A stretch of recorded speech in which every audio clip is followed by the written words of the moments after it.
Ada komentar. Apa tuh? Komentarnya adalah bahwa iya wanita harus berdaya, tapi laki-laki dan wanita tidak setara. Kadang-kadang nih bapak-bapak mungkin lebih bisa tuh harus dicolek dulu gitu loh, karena mungkin ada efek atau apa ya, karakter yang suka nggak pekanya lah. Tapi ujung-ujungnya aku pura-pura nggak bisa sih. Kerjasama yang antara suami istri itu penting banget sih, ya.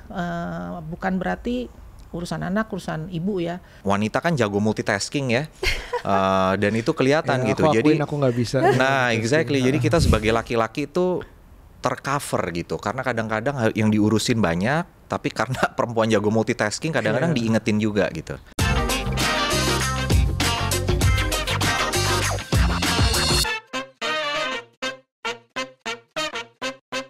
Halo parents, kembali lagi di Curhat Babu, curhatnya bapak dan ibu. Oh sekarang giliran aku. Oke.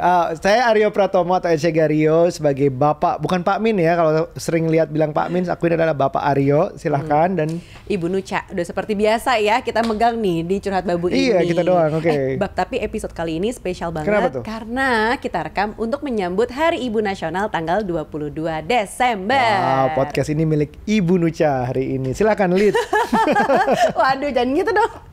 Nah, di balik ibu-ibu yang hebat, udah pasti di belakangnya juga ada para bapak hebat dan support system yang hebat. Ibu-ibu ya yang kan? hebat, coba siapa aja sih menurut kamu? Banyak kok, kayak ibu sendiri, ibu mertua, terus teman-temanku yang para ibu-ibu tuh udah hebat-hebat banget gitu ya. Mau apapun profesinya, itu tuh menginspirasi aku gitu, Bab. Gitu ya.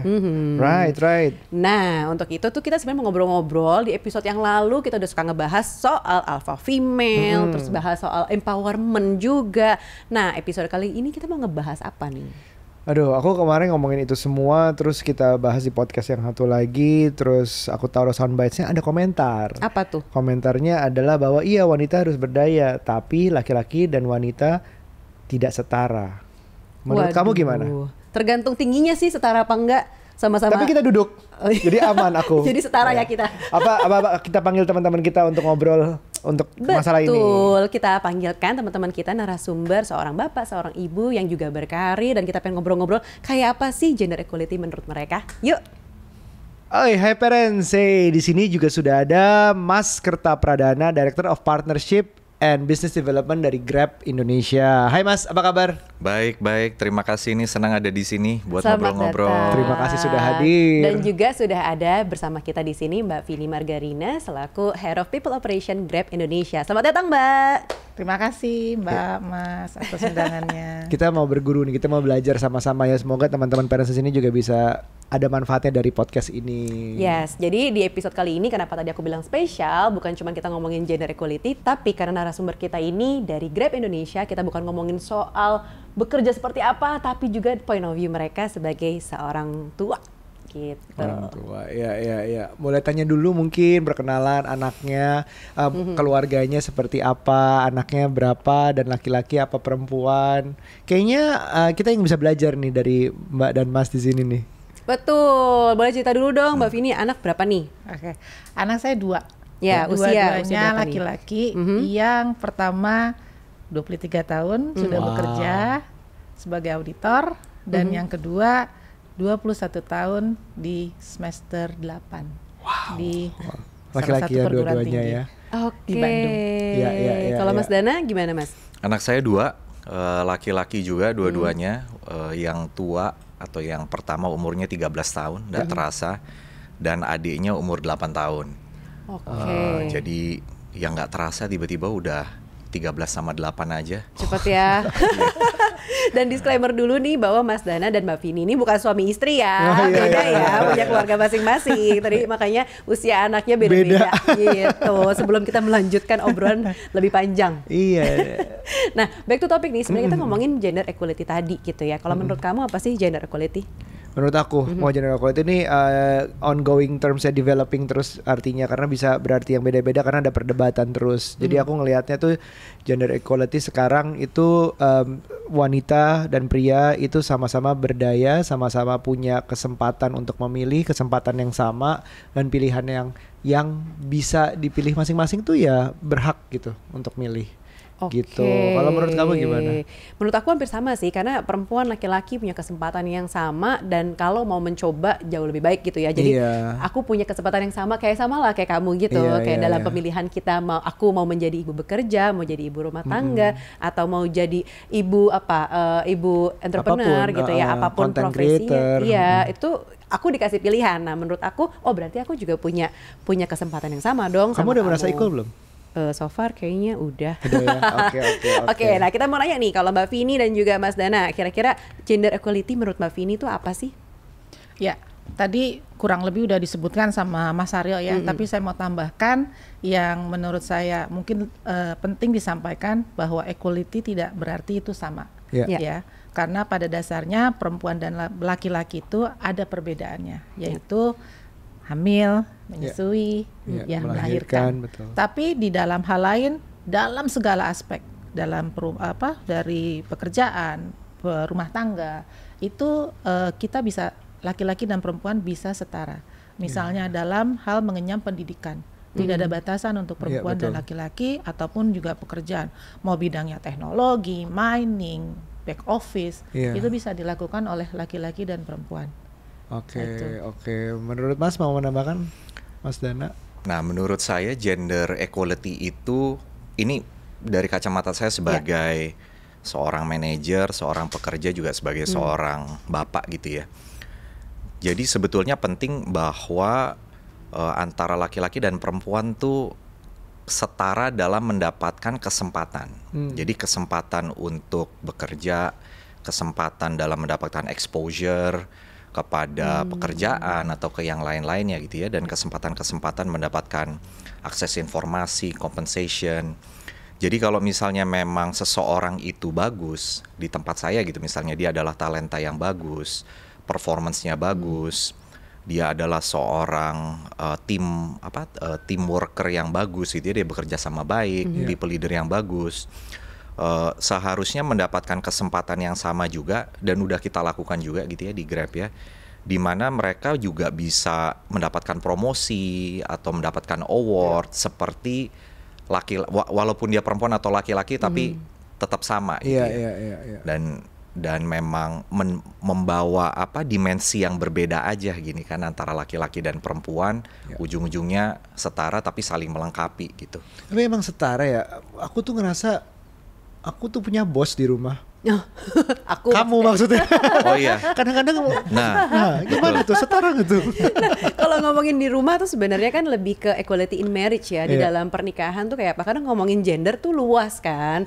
Perempuan begini, laki-laki begini. Belum lagi yang menjadi perdebatan, jadi sensitif, jadi pokoknya rame deh di netizen gitu kan. Padahal menurutku konteksnya tuh selalu berbeda. Setiap rumah pasti punya value-nya. Jadi apa yang dibilang setara juga pasti beda. Kayak kita nih misalnya, apa yang berlaku di rumah kita yang menurut kita udah setara, belum tentu di rumah orang lain setaranya tuh sama gitu kan. Iya, jadi kayak kadang-kadang banyak hal, seperti kalau awal-awal aku punya anak ya, itu tuh kayak aku belum pernah ganti popok, belum pernah mandiin anak segala macam.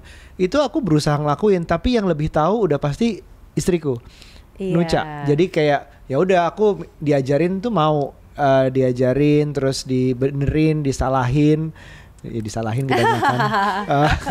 Jadi hal-hal seperti itu ya aku look up to her gitu. Jadi mungkin dalam kasus itu aku nggak setara, aku di bawah, aku belajar. Iya, ya sebenarnya bukannya nggak setara gitu kali ya, tapi lebih ke kadang-kadang nih bapak-bapak mungkin lebih bisa tuh harus dicolek dulu gitu loh, karena mungkin ada efek atau karakter yang suka nggak pekanya lah. Tapi ujung-ujungnya aku pura-pura nggak bisa sih, biar dilakuin aja. Pura-pura lupa. Pura-pura nggak bisa. Oh iya, gini ya. Oh kamu tuh udah diajarin berkali-kali. Ya udah kamu aja deh. Iya, dulu awalnya gitu, apalagi zaman sekarang kalau kita lihat ya, ilmu parenting itu kan kita bisa belajar dari banyak pihak gitu ya, dari buku parenting, dari para psikolog, dari para dokter-dokter, dari sosial media juga kita bisa belajar gitu. Sekarang tuh kayaknya sumber belajar dari macam-macam. Belum lagi sekarang tuh komunitas untuk parenting udah banyak. Jadi kalau mau nanya-nanya soal parenting banyak sekali informasinya. Dan kalau di rumah kita terapkan, memang dulu tuh Aryo waktu baru jadi bapak masih clueless. ya sampai sekarang kadang-kadang masih ada clueless-nya, tapi harus dikasih tahu dulu gitu sih.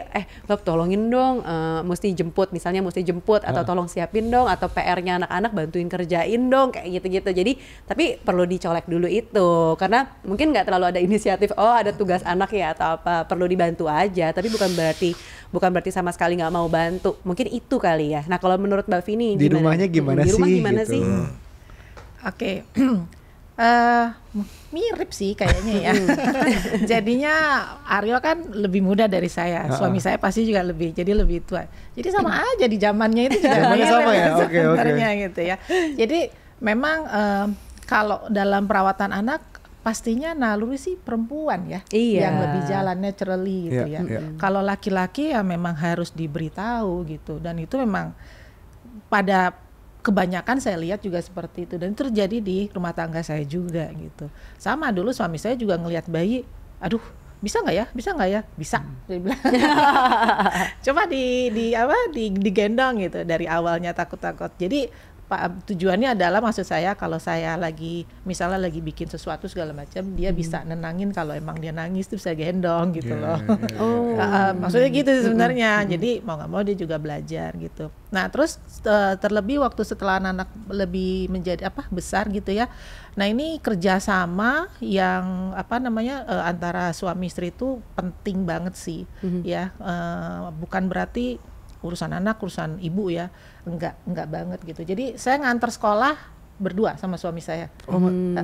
Jadi setiap pagi itu dulu waktu anak-anak masih SD ya terutama, kita udah sepakat. Saya kerja, kamu kerja. Kalau pulang kerja malam-malam ketemu anak tuh kurang enak gitu ya. Maksudnya kitanya capek gitu ya. Anak-anak juga udah yang siap mau tidur gitu ya. Jadi kita sepakat pagi-pagi kita harus anterin anak. Jadi saya sama suami saya nganterin anak, nunggu mereka sampai masuk sekolah gitu ya, masuk kelas, baru kita berangkat ke kantor masing-masing. Saya dianterinnya juga nggak sampai kantor by the way ya. Saya dianterinnya sampai tengah jalan terus saya naik taksi. Oh gitu. Okay. Karena dia juga ngejar jam kerjanya. Tapi saya nggak iya. masalah, saya naik taksi aja. Gitu. Begitu juga kalau dalam hal misalnya ke dokter. Jadi waktu anak masih balita atau sampai dengan 10-12 tahun itu masih diantar kan ada vaksinasi segala macam, dan suami saya komit sih kita selalu bareng ke rumah sakit. Bahkan mungkin dari mengandung ya. Iya, dari mengandung itu udah sama dia ya, kalau enggak ntar aneh saya sendiri. Jadi memang udah jadi value-nya mungkin sebagian besar sama, tapi kayak misalnya halnya kalau di kita menghargai tidur malam gitu. Kita masih tidur bareng sama anak-anak karena golden moments-nya di situ.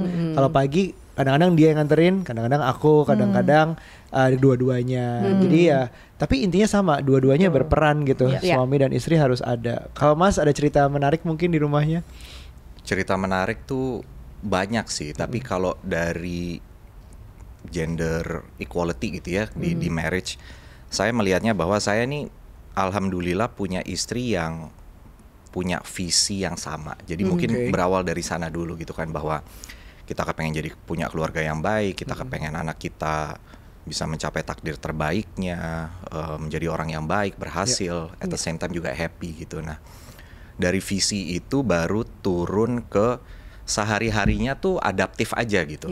Karena udah punya satu ide yang sama, visi yang sama, jadi kesehariannya depending on the situation aja gitu. Dan saya juga memberikan ruang ke istri saya, karena selain kita kepengen anak-anaknya berhasil, tapi secara individu kita harus ada self actualization juga kan. Betul. Jadi istri saya mau usaha, mau melakukan apa gitu ya, kita sama-sama aja sambil membesarkan keluarga kecil kita di mana anak-anaknya bisa jadi baik lah. Nah dari situ tuh adaptif aja gitu, karena mungkin visi dan misinya udah sama, kesehariannya udah yang oke, sekarang saya harus keluar kota gitu kan, jadi mungkin yang ngajarin sehari-harinya kamu dulu gitu.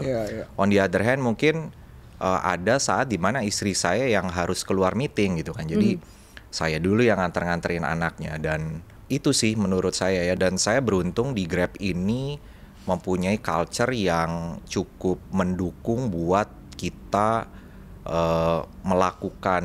mendukung style yang kayak gitu kan, work from anywhere, infrastrukturnya bagus. Jadi Kembali lagi visi misinya sama, yang lainnya adaptif aja gitu. Setuju sih.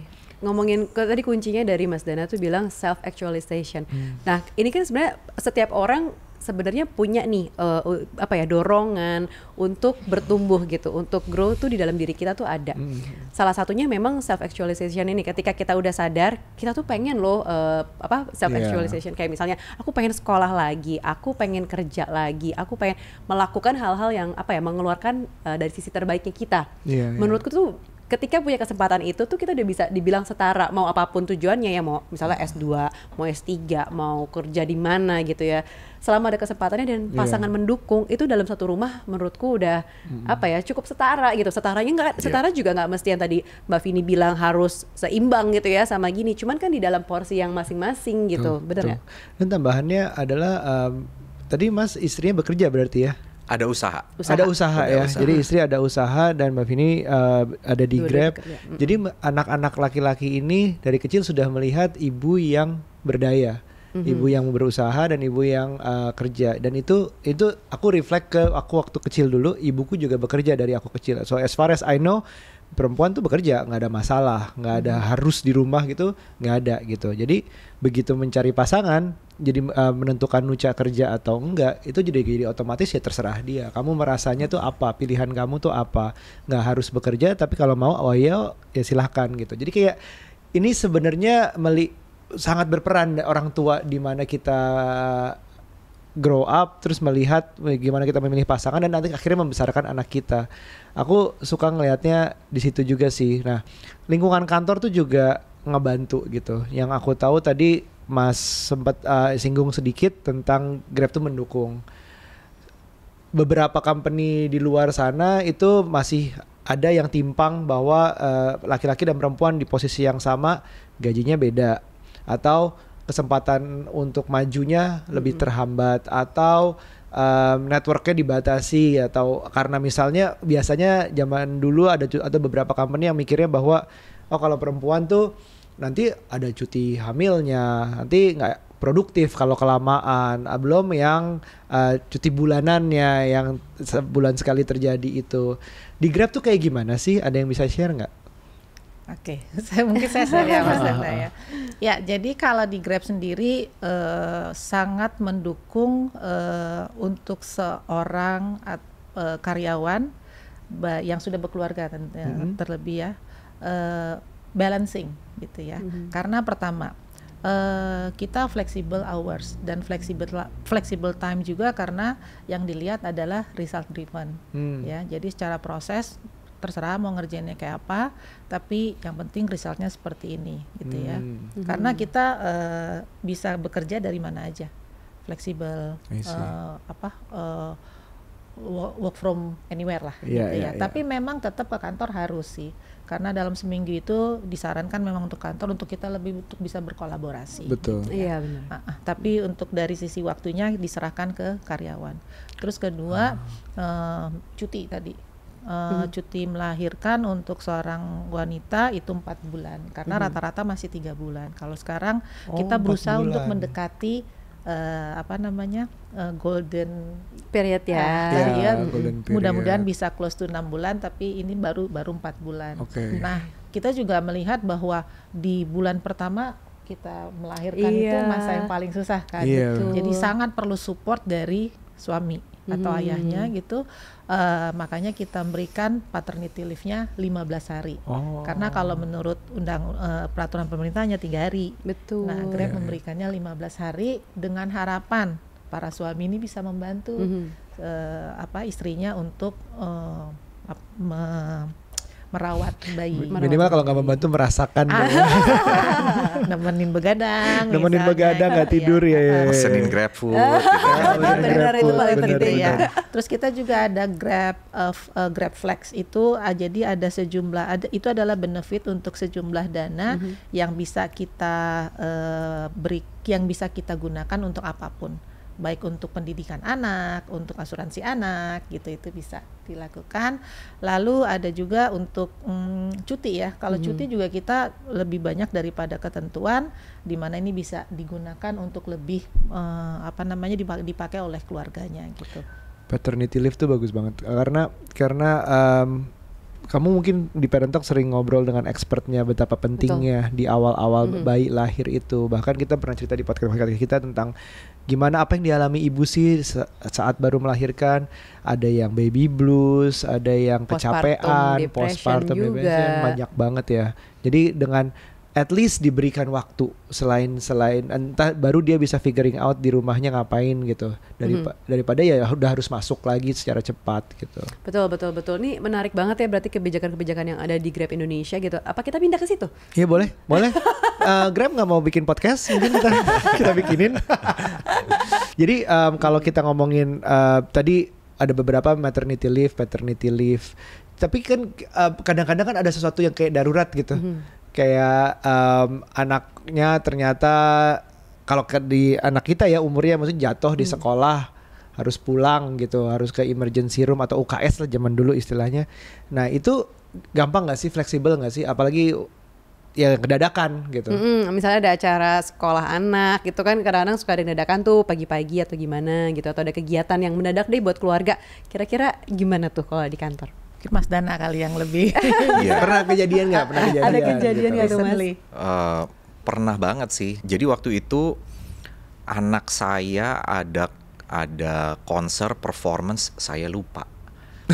Nah, bapak-bapak banget saya. Karena nggak dimasukin kalender gitu. Ya, lupa ya. Kan? Miss kadang-kadang. Soalnya harus kan, banget Mas dimasukin kalender. Betul, karena kalau appointment kerja kan dimasukin langsung otomatis ke kalender saya gitu. dimasukin kalender juga masih lupa kok. Masih harus diingetin. Bener, cuman kalau yang kadang-kadang kayak konser anak itu kan nggak masuk kalender. Nah ini lupa padahal besok gitu. Jadi beruntungnya di Grab adalah ya ini tadi ya, kolega-kolega saya, tim saya yang juga laki dan perempuan semuanya tuh sigap, sehingga ada beberapa external meeting yang tadinya saya harus hadiri, saya bisa minta tolong kolega saya yang bisa nggak tolong wakilin nih, gue harus ini konsernya cuma sekali nih, ini konser pertama setelah pandemi gitu kan. Kemudian untuk yang meeting-meeting internal berikutnya bisa dilakukan sambil jalan gitu. Akhirnya ya bisa datang ke acaranya, tapi last minute banget sih. Oke. Nah itu kan suka nggak bisa diprediksi ya, kayak gitu. Anak saya dipanggil guru berantem di sekolah, kayak gitu.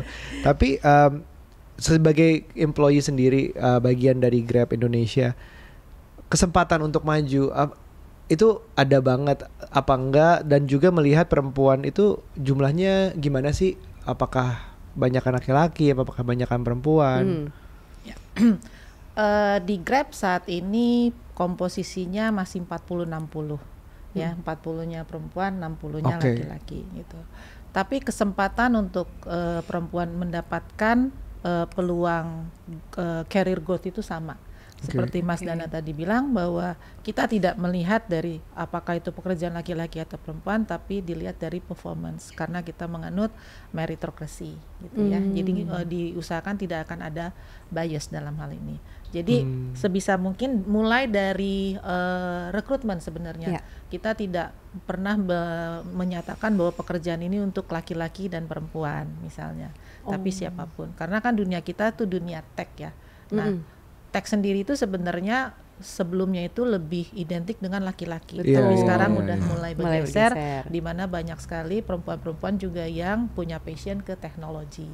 Nah, tapi memang kita nggak bisa take it for granted semuanya datang mengalir gitu, tapi harus ada effort dari perusahaan juga untuk make sure bahwa we are balance lah dalam hal perempuan dan laki-lakinya maupun dalam segala hal. Mas Dana, aku penasaran benefitnya apa sih punya company yang komposisinya balance laki-laki dan perempuan dibanding misalnya semuanya laki-laki atau semuanya perempuan?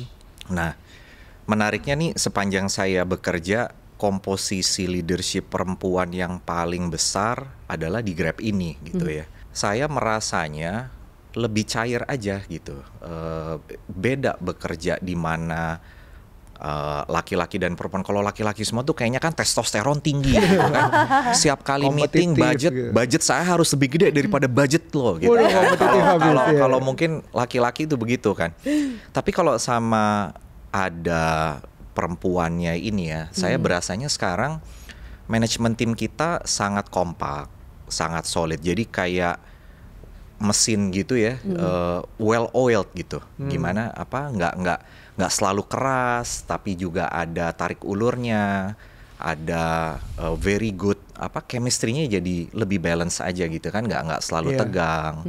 Dan wanita kan jago multitasking ya, dan itu kelihatan gitu. Jadi aku nggak bisa. Nah, exactly. Jadi kita sebagai laki-laki itu tercover gitu, karena kadang-kadang yang diurusin banyak, tapi karena perempuan jago multitasking kadang-kadang diingetin juga gitu.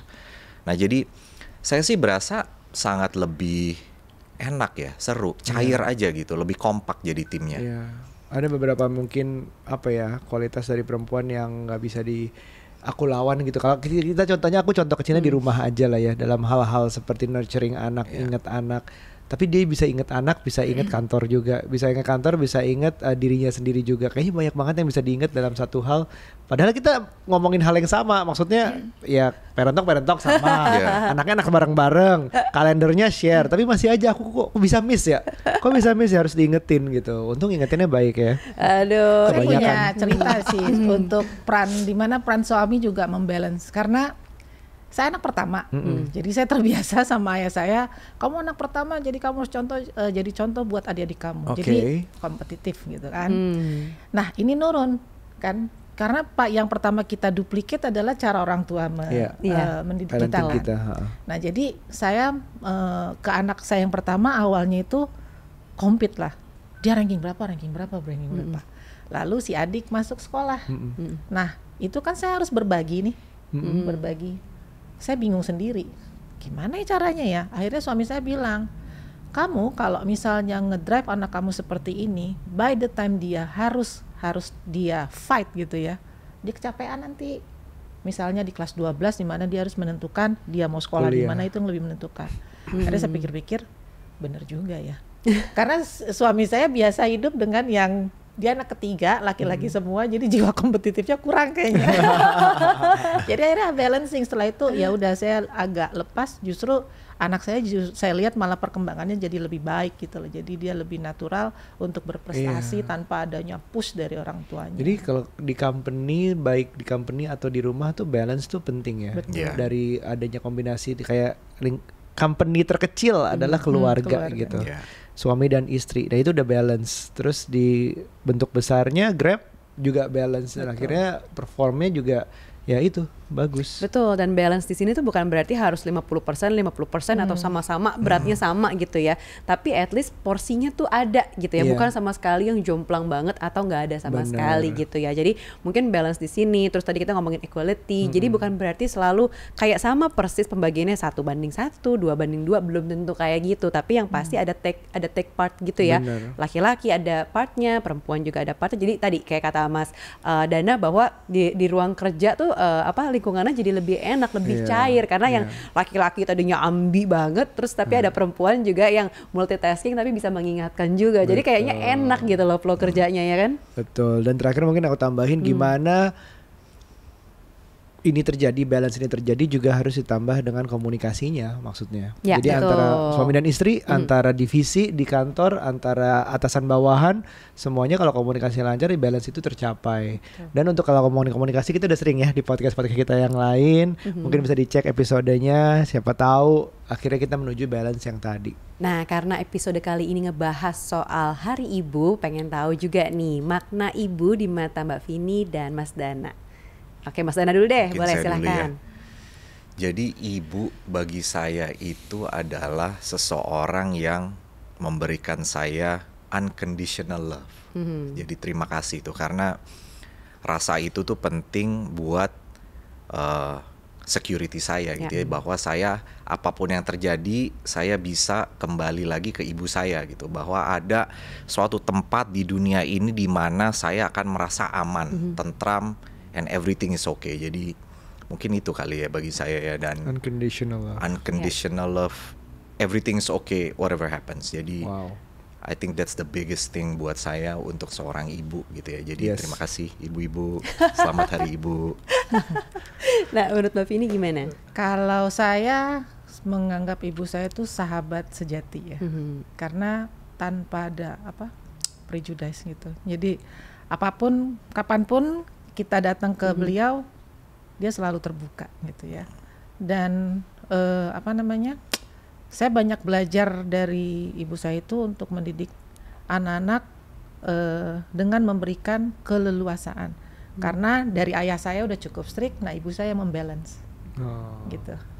Nah itu saya berterima kasih lagi sampai saya seperti ini, punya anak juga yang alhamdulillah juga sudah besar dan bisa memberikan yang terbaik lah buat kami orang tuanya. Wow. Kamu mau nambahin, Bu? Kamu udah nambahin? Aduh, jadi sedih. Ya, aku suka banget unconditional love dari Mas Dana. Memang ibu adalah tempat kita berpaling kalau ada berpulang lah ya, kalau ada masalah, kalau ada berantem, kalau ada kekurangan segala macam. Ya, saking unconditional love-nya itu dia akan belain no matter what gitu. Bahkan kadang-kadang itulah salah satu alasan juga kita nggak bisa cerita marriage problems kita ke ibu kita karena pasti dibelain apapun itu. Nah itu, dan aku hormat banget ke ibuku. Dia seorang entrepreneur, dia seorang ibu, dia seorang banyak hal yang sampai sekarang juga dia tuh bahagianya dapat dari membahagiakan orang. Dan itu kualitas yang aku salut banget bisa ada di dia. Selamat Hari Ibu, Mam. Nah, jadi summary episode kali ini adalah Hari Ibu, perayaan Hari Ibu gitu ya. Ini tuh gak lepas dari peran pasangan juga, dari peran support system, peran keluarga yang bisa sama-sama menguatkan gitu ya. Jadi perempuan tuh juga kuat bukan hanya sendirian, tapi pasti ada faktor di belakangnya yang membuat perempuan ini bisa kuat untuk memegang perannya di rumah sebagai ibu, di kantor sebagai macam-macam perannya ya gitu ya, dan juga di lingkungannya seperti apa. Selamat Hari Ibu, ibu-ibu hebat di sini. Selamat Hari Ibu. Terima kasih. Terima kasih. Nah ini pastikan juga untuk memilih support system yang memang benar-benar mendukung pengasuhan kita. Tadi aku bilang di rumah gitu ya, atau juga pemilihan tempat kerja gitu ya, untuk seperti Grab Indonesia ini gitu yang mendukung bagaimana karyawannya yang bekerja, pekerjanya di situ tuh dibuat lebih nyaman, betah dengan segala macam concern dan yang konflik-konflik yang mungkin terjadi gitu, yang terutama kan ngaruh ya apa yang ada di rumah dengan performance di kantor, pasti ngaruh banget ya gitu kan. Jangan parents sih malah cari nih daftar Grab gimana ya, daftar kerja di Grab kayaknya seru banget. Abis ini aku mau nanya loh. Oke, terima kasih Mas Dana ngobrol-ngobrolnya. Mbak Vini terima kasih banyak. Sama-sama. Ibu Nucha silahkan. Iya, terima kasih banyak juga Mbak Vini dan Mas Dana dan semua parents yang udah nonton episode kali ini. Jangan lupa untuk nonton episode selanjutnya dan kita ucapkan bye. Bye, sampai jumpa.